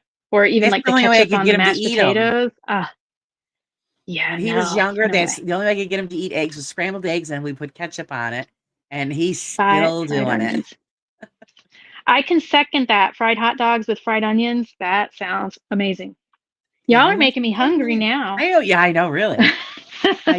I put raw onions, but I've never tried fried onions. I have to try Oh that. yeah, fried onions. The ketchup on an egg Ketchup on omelet an is egg. good. I'll just have to take your word for it. Yeah, I just can't bring myself to eat that. I just Okay, Tabasco yeah, on an Tabasco. omelet. Yeah, Yeah, my son would do I could that. do that. Kokosh. Bill's saying yummy. You know, maybe I don't know. Am I just weird? I just not ketchup on eggs. Oh my goodness. Yeah, we need to turn this into like the cooking hour. Yeah, well, that's what yeah, Jeff's right. It always turns Yeah, into food with us. At some yeah, point, the show turns into food. turns You into know, food. it's you can never just expect just the one subject. We always throw everything in the Nope. mix. Yeah, I know. That's funny because, and I know Jeff will agree with this. There, whenever we talk to paranormal people in the field, they're like avid foodies. Yes. I know David Sloan. He's an avid foodie. And then a couple of other people that aren't very well known. That's just when they're not. I know Lloyd Auerbach. He does fudge. He makes confectionaries out of fudge, which I thought was kind of Wow. funny because I never would picture him as in the kitchen making Right. Well, fudge. yeah, you're But amazed. You don't know that's yeah, yeah, that's what their hobbies are. yeah. Julie said ketchup on eggs is normal in the UK. I just Oh, can't is it? I do didn't it. know that. Yeah, But I you don't guys know. also do beans on toast. That's true. Yeah. And I'm like, oh no. I just- Every time I Yeah, I see couldn't that, I'm do like, beans on oh toast. no, I don't know if I could do that. Yeah, I'm Let's definitely not a beans on toast person. I haven't tried it. I'm not trying to knock it, but I don't know about that. I don't know, but I apparently it's a favorite. Uh, Yeah. it's like a I don't Especially know. what is it, the latest fad going around that everybody's talking about on TikTok, cold beans out of the tin. Oh, oh. Yeah, she says Let's beans on see. toast. Yum. So Yeah. she eats it. Yeah, David Sloan was on Gordon Ramsay's show. Yes, he was. I think it's what is it Wow. on Netflix right now? Love Gordon Ramsay. He is so talented. What is it? Wheat bread and beans. Yummy. Yeah, see, I don't wow, Yeah, I don't know that's about that. I well, because I used to have a really good friend that lived in England, and I would ask her all kinds of questions because their food and our food are just like two totally different creatures. Yeah, it is. And like one time I had But to see, now explain to I'm her, wondering what I'm missing. I'm missing beans yeah, on toast. I might have to try well, it. yeah, we're probably gonna, but what kind of beans are they? Beans with cheese on toast is better. Oh, beans with cheese. And then you got Anita says spaghetti on toast. Oh, Ramsey's my favorite too, Bill. I love him. He knows his business.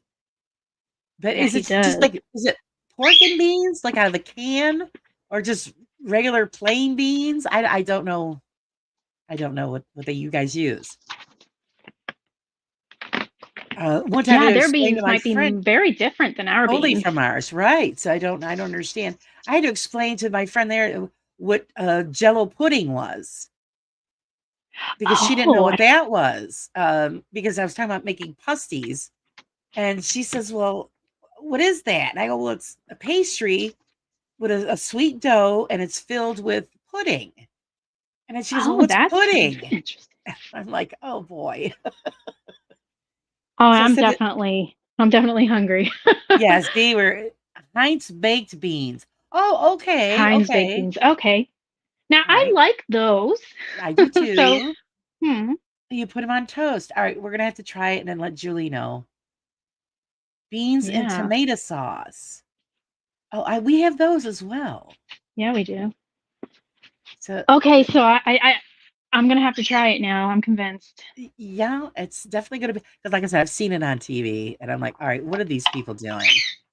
Jeff is like, what the hell? Peanut butter and jelly are the only acceptable comments on toast. Don't knock it till you try it. Well, not for nothing. All I usually put on my toast is butter. Yeah, me too. You know, I don't really. I mean, maybe jelly once in a while, but I don't know. I'm not a big bread eater. That's the problem. Yeah, I'm Lentils. gonna Oh, I'm gonna I go. don't like lentils. Yeah, not well, I don't know. I've seen people put like brown lentils on toast and they say it's really, really good and healthy for you. But I Right. would have to mix it with something. I'd have to put some like avocado or Yeah, he says something. lentils and sauce. Oh, are they brown lentils, Bill? Or yeah, no, I'm not a lentils person. Jeff, sorry for starting a food chat. That's okay because we can squeeze the other stuff in between. Yeah, we can. Get it all out there. We talk about it all. Right. Investigation 13. Be right back. Okay. Uh, you're as bad as Crow, Jeff. Oh, I know. We're gonna gets people going and everybody's starving. But like I said, he's on Crow's like on at 3 o'clock in the morning. So Oh you my start talking gosh. about food, and I guarantee you everybody goes to the refrigerator after that. Yep, yep. I know where I'm going after this. Oh, Julie, I'm a bad boy. You are, and you are you sure we're not talking to Mountain? And say what's The going on. He's impersonating Jeff. That's what's going on. As far as where you've investigated, have you done other states or just your state? we've been to Tennessee, but a lot of the investigations have been in Georgia. Right. Oh, that's terrible. Yeah, that one was. I remember turning that one on, and I'm like, "What the hell am I listening to?" I'm drinking coffee That's too, terrible. Bill. Mountains come out to play. I think so. Mountain has a There are video coming places, soon. yeah, there are places that I would like to visit that are outside of Georgia.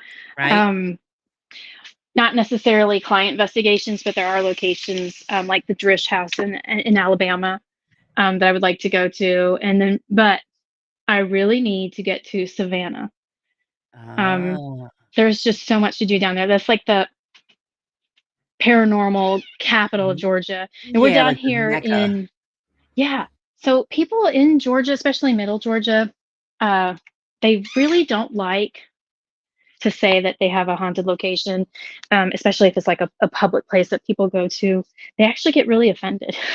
And I remember reaching out to a location here. It's called the Roselawn Museum, and it's got some history to it. It's very beautiful, very beautiful. And I was just like, I'll just send an email and ask, and just let them know that we're not YouTubers. We're not gonna come in and take videos and put it on YouTube and say the whole place is Right. haunted. I was just like, we just want to come in and gather some type of data.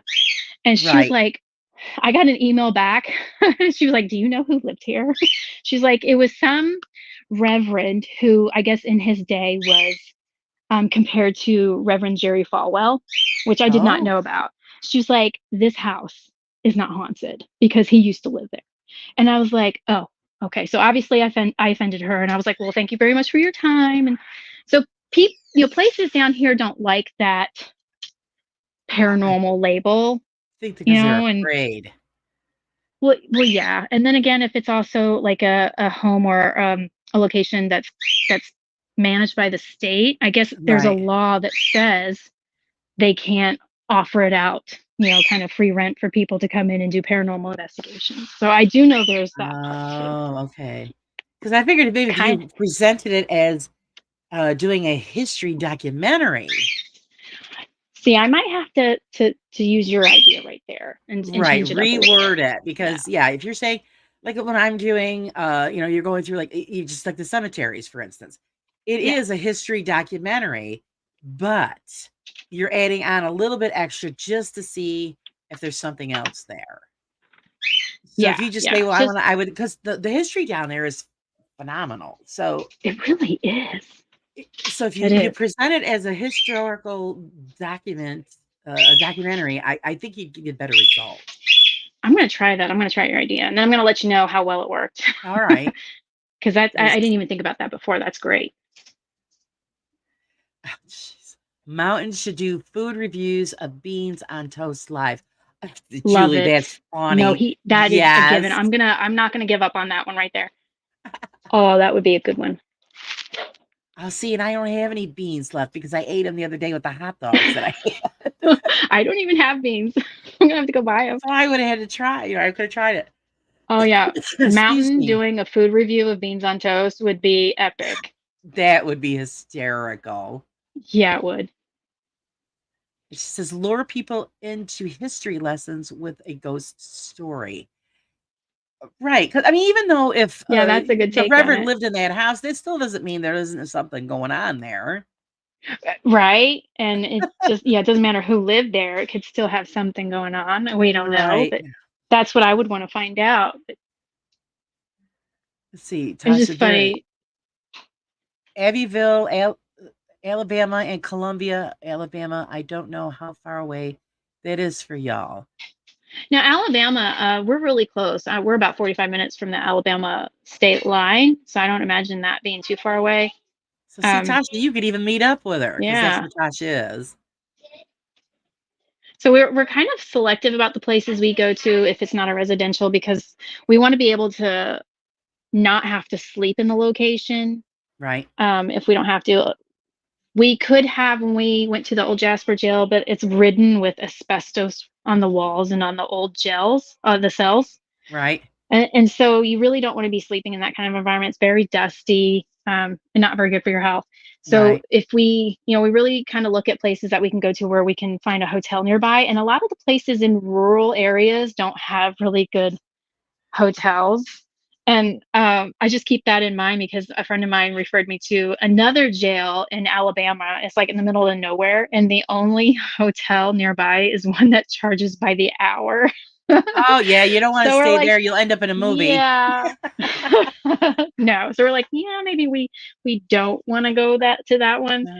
So we kind of look at places that have not been trafficked so much by the paranormal community. We want it Right. to have, Right. be a unique experience and kind of like a new location that not everybody has been to. See, Um, that's what I would like people to start yeah. doing. I mean, I don't get many chances to go on investigations because of my health. So everybody goes to all the big fancy places. It's great. We've seen those. I want you to start Mhm. going to other places that nobody's been to Yeah. and give us That's what I some want to do. new experiences, which would be awesome. And Jeff I puts on there that he's got Julie. That's an idea list for potential videos now. We're still waiting. Are you still going to do the reaction videos with all of us, Jeff? Because I said I'd do it. That would be really cool. How far Right. down on the list is that though? Because I think I might want to see that pretty soon. Right.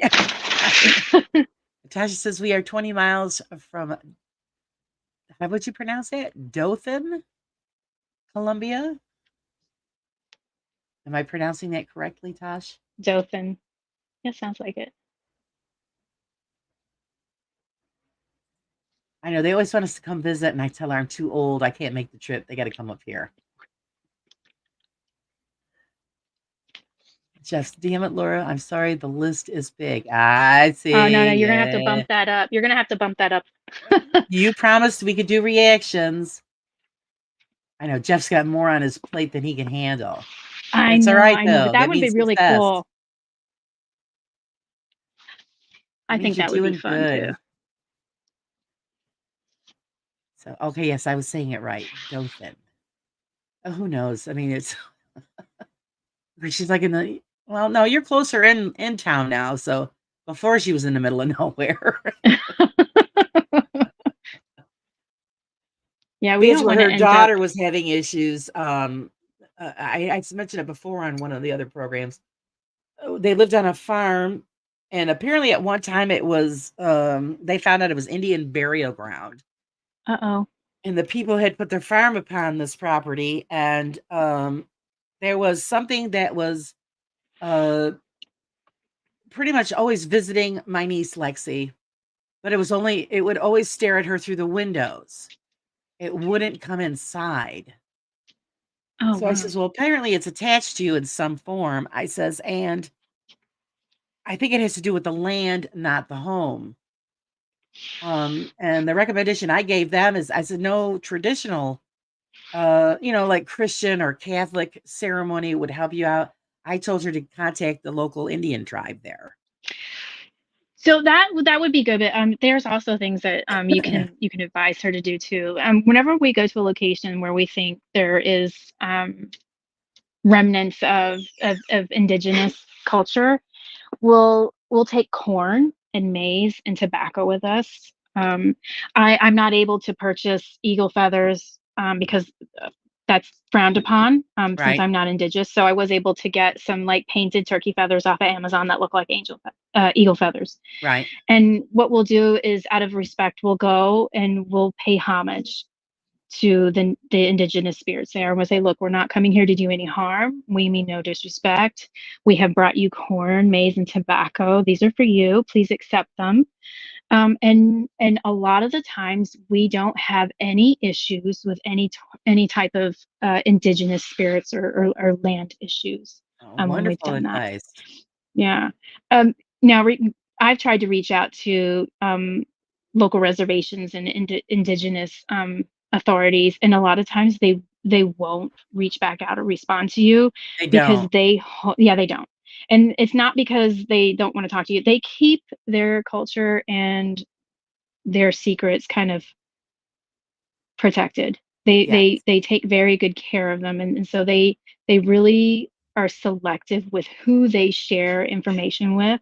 right, Um, and so I have a friend who is indigenous, and she explained that to me. Not that I was offended in any way, but I was like, I did reach out. I'm trying to get information to help a client, and she just laid it out. She was like, one, you're not indigenous. They're right, not just going to answer your email. They don't know you. They don't know where you're from. They don't know anything about you, so they're not going to talk to you. And it's not out of disrespect. They just hold their values and their secrets. Their secrets very sacred. right, But I have found that when you give offerings like that to places where you think there's going to be indigenous culture or remnants, that type of energy, right, give them some tobacco, give them eagle feathers. Obviously, they can't be real eagle feathers, but give them corn and maize if you have it. It's very easy to pick it up from the grocery store and just say, these are for you. We brought these for you, and we respect you. And right. we've never had an issue That's after doing fantastic. Well, that. that's good to know because yeah, she's that's the first time I've ever run into that issue, and but they don't live there now. So, Yeah. and as far as I know, it didn't nothing followed to the new place. So, Oh, that's good. That's good. so like I told him, I said because if you have like the minister or whoever come out, that's not going to solve the problem. That's Um, true. It's not going to really work because you're clashing two different cultures there. And then right, also, if it's not because there's two different cultures, it's because there's actual elementals involved. It could be a land spirit. So you would have to approach it almost in a similar way to like you would indigenous culture. You hmm would want to make a peace offering with the elements there. So if you're not taking care of the property, the land, and it's full of garbage, and you're not really honoring the harmony of that property, then we would advise you to clean it up, get all the trash out of there, plant some trees if it's right, barren, plant flowers, make it beautiful, bring the butterflies into your space. So we would do things that would bring harmony. We would tell you to do things to bring harmony to the property if that's what it needed to try to help with the elementals there. right. um, Sometimes it works and sometimes it doesn't because there's it's different. It's a different issue, but Oh, most good of the night, time when they're like, it's Julie. a good Oh, night, thank Julie. you. It was nice meeting Yeah, you. yeah, she says, enjoy the chat. What a lovely guest night all. Thank you. Oh, Thank thank you. you. You have a great night. What does Miss Tasha say? Miss Tasha says, but the girl works at a haunted house. I know she just said that she worked at a haunted house, and I tell her when she feels something, say her our fathers. Yep, if it's yes. That's Uh, good too. And Tasha, you can add to that. You can tell her if you don't know about it, I can send it to you. There's a white light protection that she can say with that prayer, and she can envision herself in the divine light, just encapsulating her like a protective bubble. And she can cover herself in bubble, and then she can say that prayer and expand that bubble over the location or anybody she chooses. She can do that in her home, and it's just calling on, if she's using that Our Father prayer, she can use that and then call on the angels or anybody that the Saint Benedict, Saint Michael, call on them to help cover you in that white divine light of protection. so there you go. Wonderful. So I know, Jeff. When do you sleep, Jeff? Is what we want to know. The full time addiction to the YouTube and the full time job, and then he's doing investigations, which I still have to watch yet, Jeff. I'm sorry. Just still I trying to know. get caught up on the I think it overload. comes with the territory. Oh, I think it really, I don't think people in the field sleep much because we're no. always either investigating or reviewing or doing something. So yeah, we're either you're doing research or they're doing editing. I don't edit Yeah. anymore. I don't edit. Uh, Yeah, I don't know how to do any of that. well, I really just don't have a good program for editing. So Hmm. that's why my friend Bill, who's on here, he offered to help me out with that. Let's see. Nat going bananas. Hi, sweetie. How you doing? What's up? Just dropped in to give a like and say hi. I'm on vacation, staying on the Queen Mary Friday night. Oh wow, Oh, that's lucky nice. you. On vacation. Well, you should have said something. We would have come with you. That sounds interesting. Oh yes, yes. I forgot which one it is. The other show I did the other day. Tyler was talking about doing another famous ship that they're trying to get into, which I think would be fantastic. But on the Queen Mary, I'd like to actually see people do the Queen Mary, and it's real. Hmm. You've seen them like the Omar and them have done it. Yeah, come on, that one I'm not just not going. That's funny. People talk about YouTubers like that. I don't watch them. I don't watch like I know the name Omar because of just people sharing Right, about them, he's but I entertaining. don't He watch really any is. of them. He does make me laugh, entertain, but I like it better when he does the videos about his farm and the animals, and I enjoy that more than the other stuff because the other stuff's fake. Oh yeah, I But know. It's being in this field has kind of ruined watching oh shows yeah, like that. oh Back in yeah, the day, I used to love watching Ghost Adventures. I just thought it was so funny. I mean, how many times can you send Aaron to the basement by himself and he exactly would make that exact same face every single time? right. Um, I don't but say these days, you know, get him, and nothing happens. I just right? I know. And it's now our you're first just like, time back. you're like, oh no, that's not real. That's not real. It kind of Right, ruins it. it does, but he's entertaining, and that's why I It's get a very kick out of entertaining. watching. Yeah. Just and now he's doing some other crazy stuff that I'm not watching. Has to do Yeah. with No, I going to have. casinos. Nah. I'd rather watch what's going on with his farm than all the other stuff. But fourth time back, lucky you. So I have to live vicariously through all you guys because I just can't do all that traveling. It does get to a point where you're just like, oh, I need to take a break because we do spend a lot of time driving on the road. Yeah, And then it is kind of strenuous. You got to set up all your camera work, run all your cables, make sure everything's running properly. It's by the time we've gotten all our equipment up and we're ready to go, I'm exhausted. I'm like, where's the exactly. coffee and the donuts? Yeah, it's I time for need bed. that I'm out sugar. of here. Yeah. Yeah. And Well, I I find suffer that every from time we do, right. we end up we finish our evening kind of earlier. Back in the day, we could go 2, 3, 4 in the morning. Now I'm like, okay, it's 11:30, guys. Good Let's night. call it. Yes, Let's call it. yeah. Yeah, I know it ruins it when you get older. Right. it really does. I suffer from a chronic pain syndrome, so I can't sit long, I can't stand long, so Oh yeah. traveling is a nightmare. So I try to do things that are closer to home now. Um, and then I just switched it up to, just interviewing everybody else who's doing all the fun stuff. Oh yeah. There you go. The spawn feel the need to eat.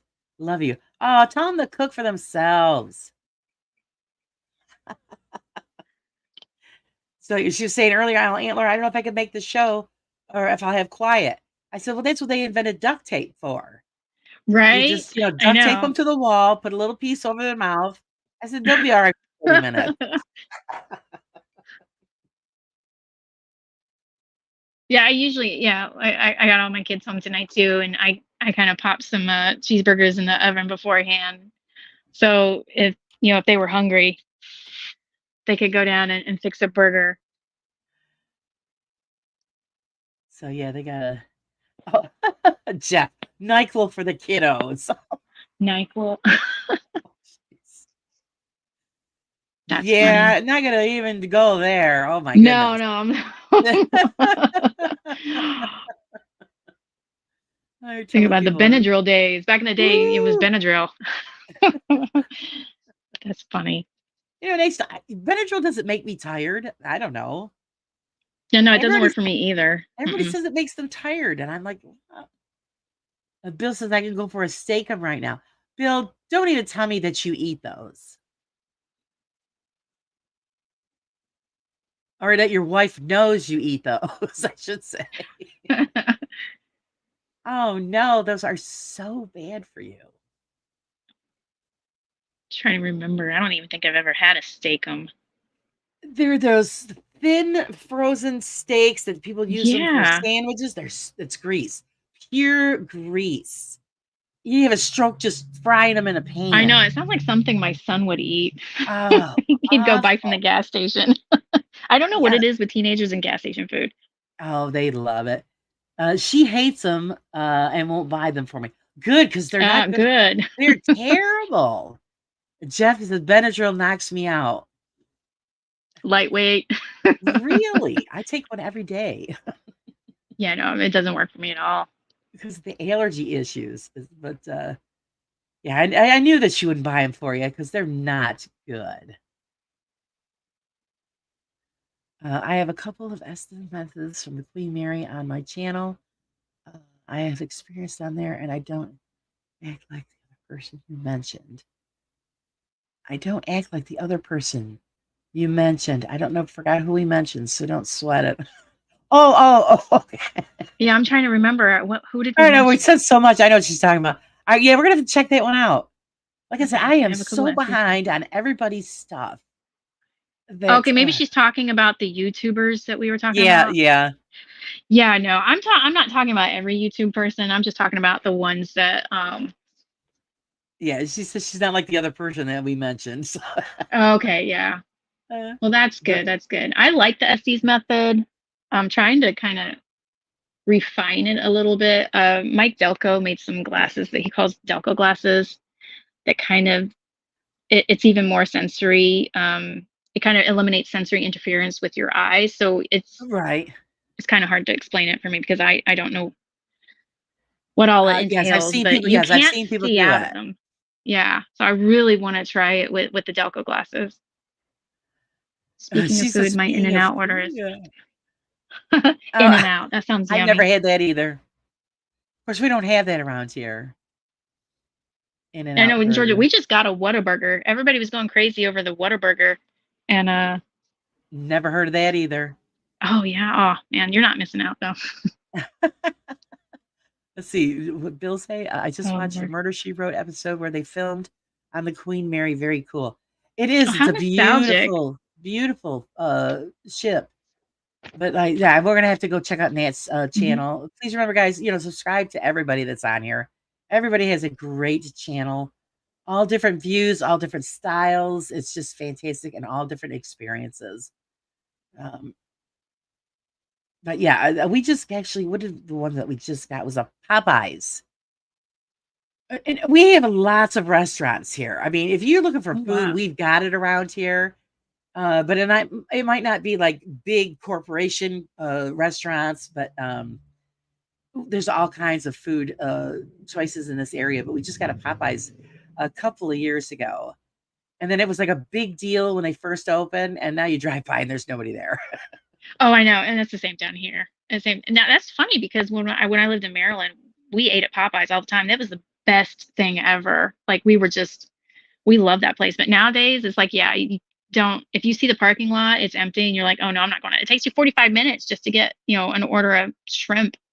And it's So it's yeah, probably nobody down some here you can eats get it. it better somewhere else. Yeah, you can. Probably. All right, good night, Jeff. Night. Have to Have eat fun and get to editing. editing. He's gonna have his hot Yeah. dog with mayonnaise. Bill, he's gonna open a steak place. Oh, get you know what, Bill? And I guarantee it'd probably be popular. Probably would. Not like having just a giant slab of grease, but on some bread. That's perfect after investigation food. We always Ah, ended up at the Waffle House after an investigation. Try to I'd rather stave eat. off that paranormal hangover. Yeah, just I don't know. Yeah, I believe it. It would work around here. A steakum restaurant. I think it would too. We just tried this other place that just come in the last year or two. I think it's called the Pickle Barrel or something like that. And Oh, that's unique. it's a deli style place where you go in and you get deli sandwiches and stuff. And my husband and Man, I you can both, tell when everybody gets hungry when you're when yeah, you're because everybody so starts talking turned about food. to food. Uh, we ordered 2 sandwiches. It was over $30. Oh wow. I'm like, oh, okay, this is the last time we're coming here. Oh yeah, no, It I wasn't had to. that It must great. have had. Tell me what. Oh, it wasn't. I was gonna say, tell me it was a good one. No, I mean, it was okay. It was passable, but I wouldn't go back. Oh yeah. And a lot of Oh people rave about it. I don't know what, maybe we both got Reubens, so I figured, okay, it'd be fantastic. yeah. And How do you ruin a then, Reuben? oh, they did. Oh Oh, is that wow. what it is? The Brooklyn pickle? I think that's what it is. The Brooklyn pickle, terrible. I Oh, just thought it was overpriced sandwich, and they didn't do a great job. that's terrible. How unsatisfying. Yeah, very unsaid. And my husband is such a food snob, and I got to hear him complain about it. Uh, she's awful. So, you know what? Open up your own restaurant. Then he threw That's everybody funny. out, so it's I don't think Yeah. that'll work either. Oh, the Syracuse one is good. I mean, some people must love it because they're still open, but I just didn't appreciate that. I mean, you have a Reuben, they put mayonnaise on it. You don't put mayonnaise on a Reuben. Oh no. Mm-mm. Yeah, it's either It Thousand must be Island or like one of those Weston, places where people go to when they get the munchies. right? I don't Yeah. know. Laura makes killer food. Oh, all right. I'm not cooking for everybody. All right, Bill. So I get people in messages all the time asking me to make them something. Oh, that's good. You must be a good cook then. Oh, well, I guess it's all right. Everybody likes it. So I haven't killed Yeah. anybody yet. So, uh, as far as your paranormal career goes, do you have a bucket list of places that you definitely want to see? There they are, the grape leaves. I knew that was coming up. Uh, places that you'd like to check off your list. Alcatraz is probably at the top. I really Wow. want to go to Alcatraz. That's probably going to be a really big one. And then I have friends over in the UK, and I really want to go and visit some of the location, the Ram's Inn, the old Ram's Inn in the UK. Right. I know a lot of people like to visit that one, but I would love to go there and just see what they have to offer because apart from any other part in the world, I hear about the UK and their haunted locations more. Um, so I don't know. I might go. Santorini in Greece has a few locations, but I think they're more historical. Right.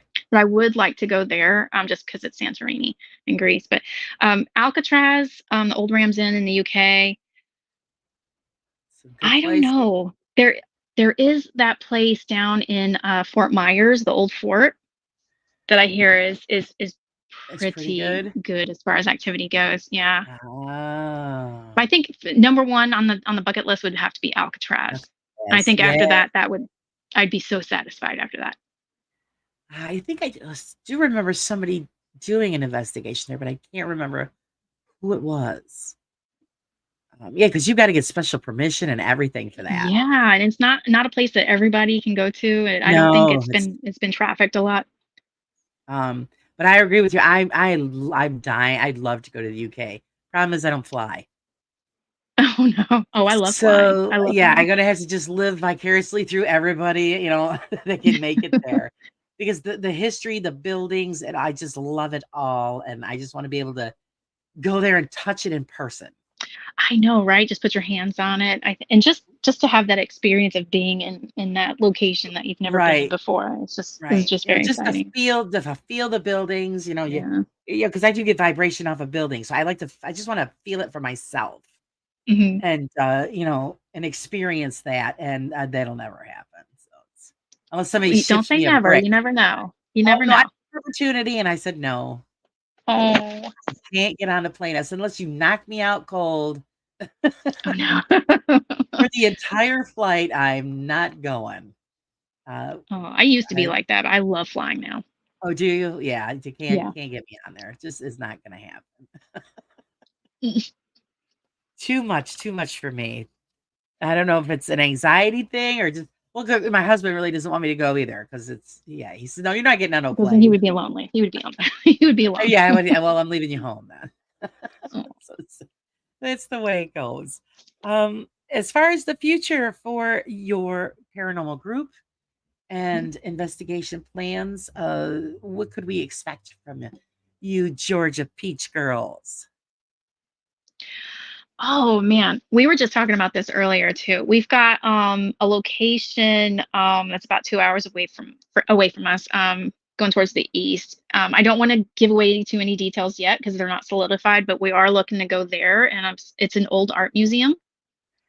Nice. That somebody kind of reached out and said, "Hey, I've got some activity going on. Can you come in and tell us what's here?" So they want to know. They have a feeling somebody's there, something, and they want to know who it is. So we've got that that we're currently trying to cook on the books right now. We also have a location up in Tennessee that we're trying to get to. I don't know if you've heard of the Chestnut House. Yes, I have. Okay, yeah. So that's a new location. I think it just came onto the scene, Right. um, as far as like paranormal locations, and Yeah, I've seen somebody else I some heard videos. mention it. Yeah. So we're trying to get up there. I don't know how soon we'll be able to get up there because it's summertime, and of course vacations and kids, and Right. then down here in Georgia school starts the first week of August. Oh, yeah. Yeah. Oh yeah, it starts pretty quick. So we're trying to get those two locations kind of squared away and solidified on the calendar. As far as residentials go, the we've had people reach out to us for like help with abilities or mentorship. So we've been helping people on the side like that. So we don't just do residential investigations. Sometimes a person will say, "Hey, I've got this and this happened. You know, can you just talk me through it and see if I'm just making it bigger than it really is?" So we don't necessarily have like a traditional interview setting for things like that. We just get on the phone with them or we ask them what it is they're looking for and we try to help them that way too. Right.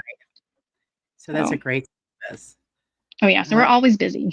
We're always doing no, something. that's good. Well, they because that means that you're doing something right. So as long as you Yeah. keep it going and it is it's a lot of Yes, work ma'am. and people just don't realize how much work we actually put into doing these things. Oh yeah, no, they don't. And so you got to have a love for it. If you don't, then it's yeah.